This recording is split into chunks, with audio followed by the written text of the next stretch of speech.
Bonsoir. Ce soir, c'est Mamé qui raconte. L'histoire du renard et des raisins.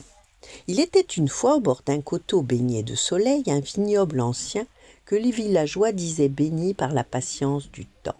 Chaque été, les grappes y devenaient si lourdes et si brillantes qu'elles semblaient capturer la lumière du jour pour la garder prisonnière sous leur peau translucide. Un renard vivait non loin de là.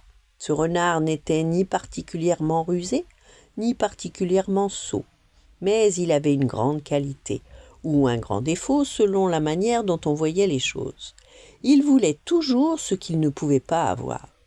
Un matin, alors que la chaleur montait doucement de la terre et que les cigales commençaient leur chant obstiné, le renard suivit un parfum sucré qui flottait dans l'air. Il leva le museau, huma longuement, puis aperçut les vignes. Suspendues très haut, hors de portée, pendaient des grappes de raisins d'un violet profond presque bleu. Leur peau semblait tendue par le jus, prête à éclater de douceur. Le renard en eut l'eau à la bouche. « Voilà un festin digne d'un roi » murmura-t-il. Il s'approcha, mesura la hauteur, recula de quelques pas, prit son élan et sauta. Ses pattes griffèrent l'air, le fruit resta hors d'atteinte.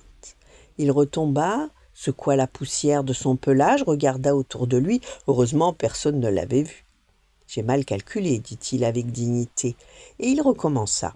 Cette fois, il bondit plus haut, il tendit le cou, ouvrit la gueule, mais les raisins se balancèrent doucement, moqueurs, à quelques centimètres de ses dents. Nouvel échec. Le renard fronça les yeux. « Très bien, dit-il, essayons intelligemment. » Il chercha une pierre, la roula sous la vigne, grimpa dessus, la pierre bascula et il s'étala dans l'herbe. Il tenta ensuite d'empiler des branches, elles s'écroulèrent. Il essaya d'escalader le tronc noueux, l'écorce s'effrita sous ses griffes. Le soleil monta, l'air devint lourd, sa langue pendait, mais les raisins brillaient toujours. Alors le renard changea de stratégie.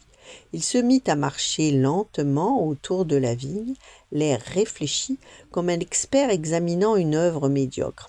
« observait-il, leur couleur est un peu sombre, peut-être trop mûre. » Il fit encore un tour, et puis cette forme irrégulière, certainement un défaut de culture. Et encore un tour. D'ailleurs, l'exposition au soleil est excessive, ils doivent être brûlés d'un côté. Il s'arrêta, redressa la tête et déclara d'un ton assuré. « Oui, c'est évident.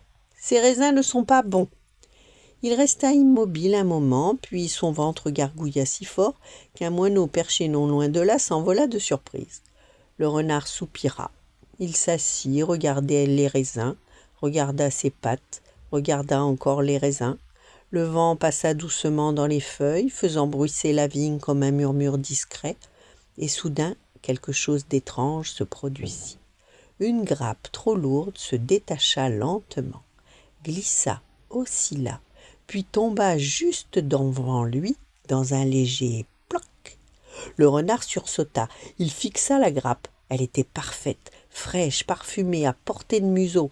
Il s'approcha lentement, très lentement, il la renifla longuement, puis recula et dit avec une dignité impeccable « Même offerte, je n'en veux pas. » Il tourna la tête, marcha droit devant lui sans se retourner. Mais après 10 pas, il ralentit.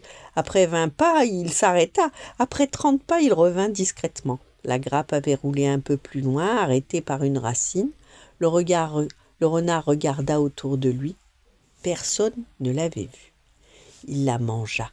Chaque grain éclata de douceur sous sa langue. Le jus sucré lui emplit la bouche. Délicieux, parfait. Il resta immobile un long moment. Puis il murmura doucement, ils étaient excellents. Il leva les yeux vers les grappes toujours suspendues hors de portée, et cette fois, il ne dit rien pour se consoler. Il se contenta de les regarder, longtemps, avec un mélange étrange de désir et d'honnêteté nouvelle. Pour la première fois, il comprit quelque chose d'important. Dire qu'on ne veut pas ce qu'on ne peut pas atteindre ne nourrit jamais personne. Le renard repartit vers la forêt, le ventre un peu moins vide et l'esprit un peu plus clair. Depuis ce jour, quand quelque chose lui semblait hors de portée, il ne disait plus que c'était mauvais. Il disait simplement « je ne peux pas encore l'atteindre ». Et parfois, cela change tout. Voilà, bonne nuit, faites de beaux rêves et à demain.